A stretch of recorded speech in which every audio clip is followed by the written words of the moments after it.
For those of you who aren't aware, I'd like to let you know that we are currently in Glacier National Park and have been since probably about 7 o'clock this morning. I mentioned that you all had a park brochure with a map inside delivered to your stateroom, and I'd like for you to grab that and open it up. On one side, you'll find an image depicting the cricket living in front of the glacier at the Straw River. And above that, you'll find various images and bits of information. If you flip that over, you'll see the National Park and Preserve.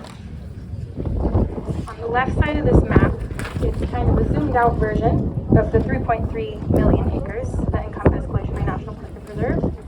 And then on the right side of the map, you'll see a zoomed in version of the lower Glacier Bay, middle Glacier Bay, and the west arm of Glacier Bay. Politically that were pushed out of their homeland with glaciers that they moved suddenly started to surge forward. It advanced forward, and they say in their oral history that the glacier moved as fast as a rock.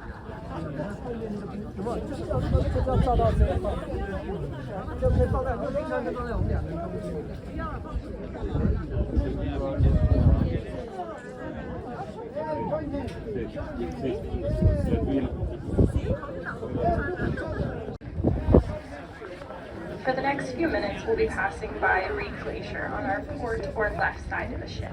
This is our first tidewater glacier viewing of the day. And Reed Glacier is known as a tributary glacier. It flows down from the Brady ice field, which is just a huge ice mass up in the mountains off to our left side. And we think of glaciers as rivers of ice. It's compacted snow that flows down the valley. And this glacier on our port side flows down 9 miles from where it originates. And there is a little bit of contradiction here, so we're not sure if we should still classify Reed Glacier as a tidewater glacier because it only touches the tide or the ocean at high tide. And in order to be a tidewater glacier, it must have its head up in the mountains where the ridge is touching the sea at all times. And when the park was established, there were 16 tidewater glaciers, but now today there are only 6, and we'll probably see 3 or 4 of those today. And these tidewater glaciers are truly an endangered species.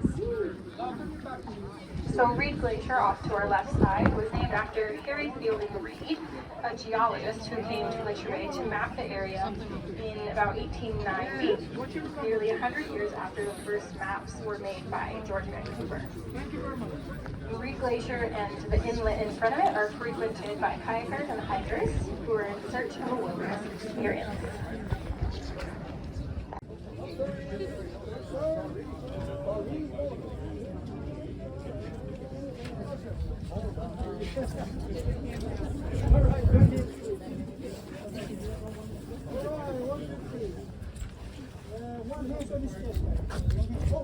As the snow accumulates at high elevations in the mountains, where it's cold enough not to melt, the snow gets compacted and begins to flow down the mountainside, carving out the valleys. And near sea level, where we are right now, the valleys fill with seawater and become fjords like Glacier Bay.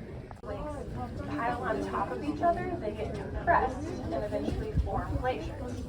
And this compression squeezes out all of the air bubbles from those snow lakes, and the solid ice that's left reflects the blue color, the blue light waves back to our eyes.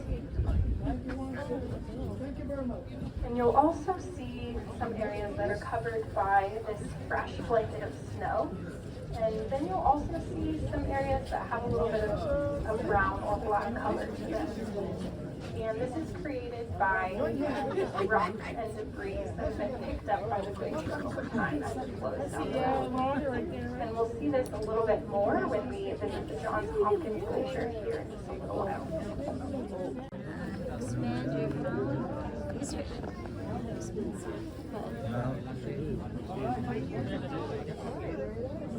Amazing what they have out there. Oh, it's like a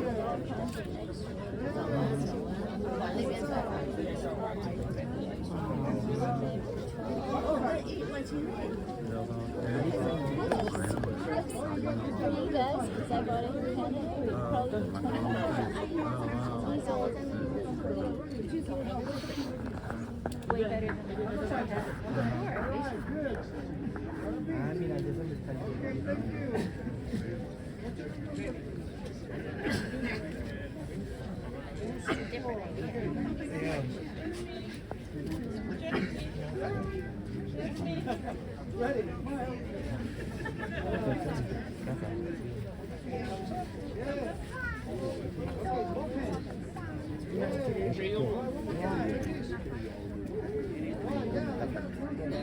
Pero sí, seguramente es ahí.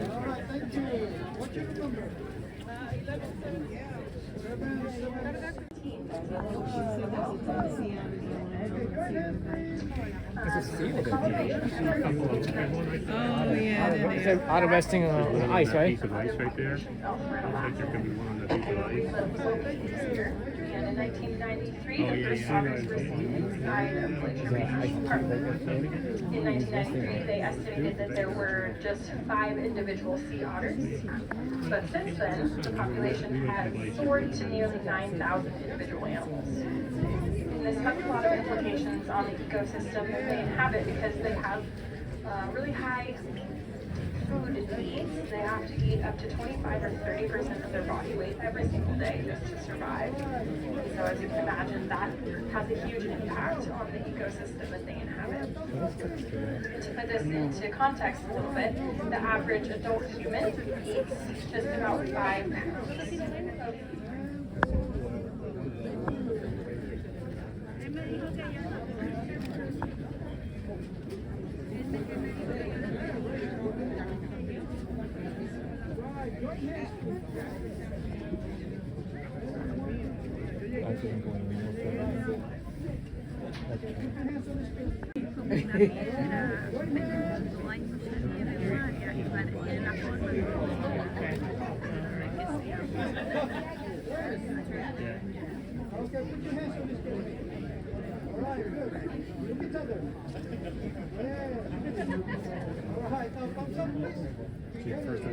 Our natural world is changing. National Park Service does a really good job of protecting parks and their natural resources from threats within the park. But what about the threats that transcend park boundaries? Climate change is changing our national parks. 95% of glaciers in Glacier Bay and Alaska as a state are retreating or thinning. Glacier Bay alone has lost 15% of its glacial coverage in just 55 years, and this rapid melting of over 100,000 glaciers in Alaska is contributing 22% to global sea level rise.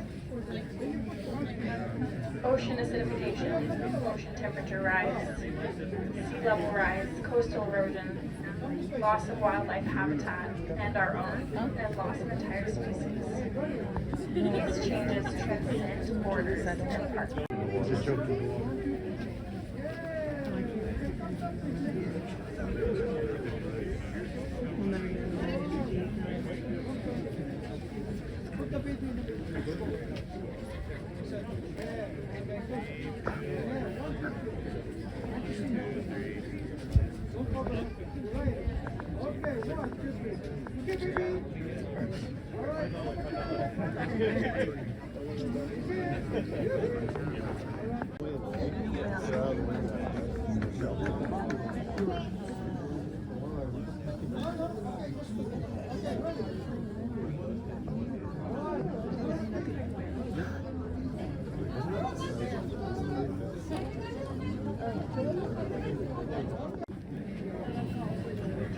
Glacier is one of the largest glaciers in the national park, covering an area of 86 square miles. And this glacier has been advancing since the 1920s, so it's one of our healthier glaciers.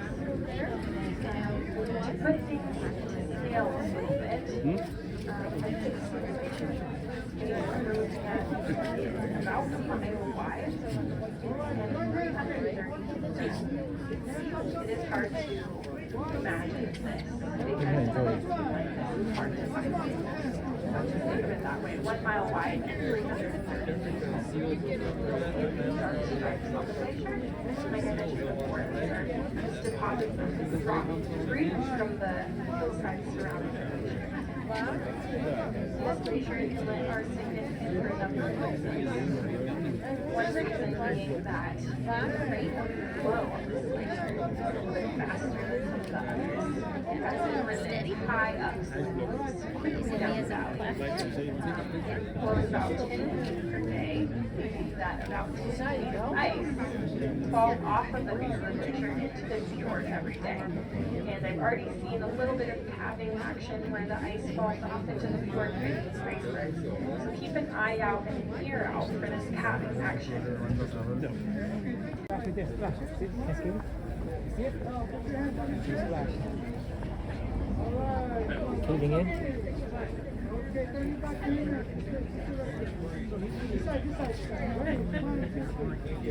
It's right. It does fall off.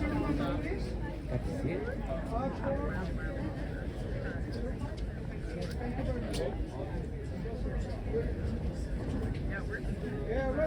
Thank you very much.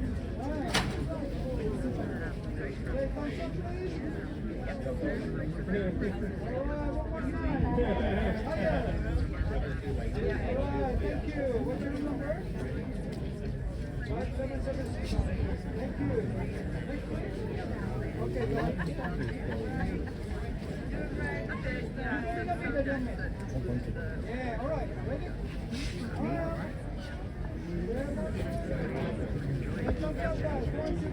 Oh, wow. Yeah. Whoa. Saw it? What? That was a big one, fella. You saw it, right? Yeah.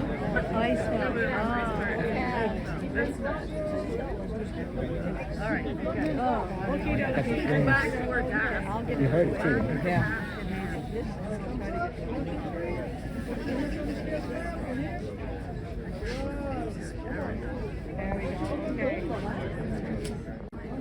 Oh, look, something's over there.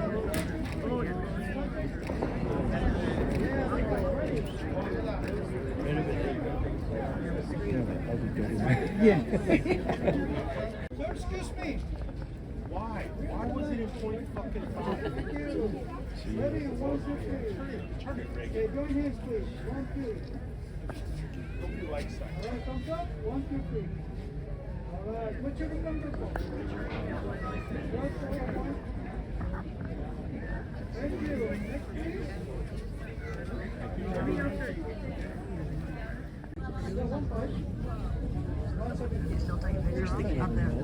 No, I hear it's called the engine turn. Oh no, it's saying not now. Then it's doing, then it's doing black.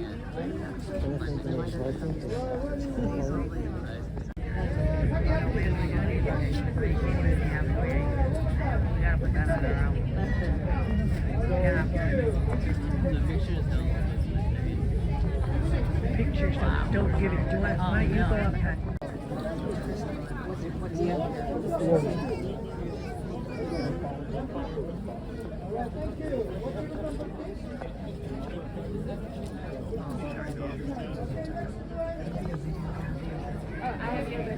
yeah,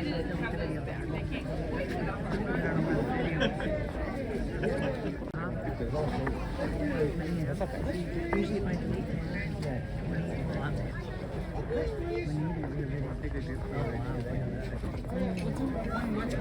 you can see it. All right, step back. All right. All right, good. The blue. All right, so moving on the book.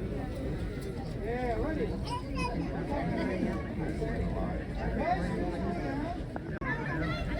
Yeah, I think we're turning. All right. Yeah. We were moving away.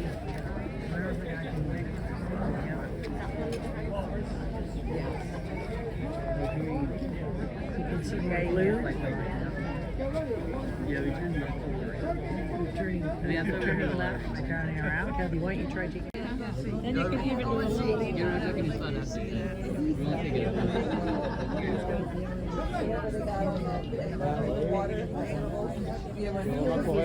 Vamos a correr para el futuro.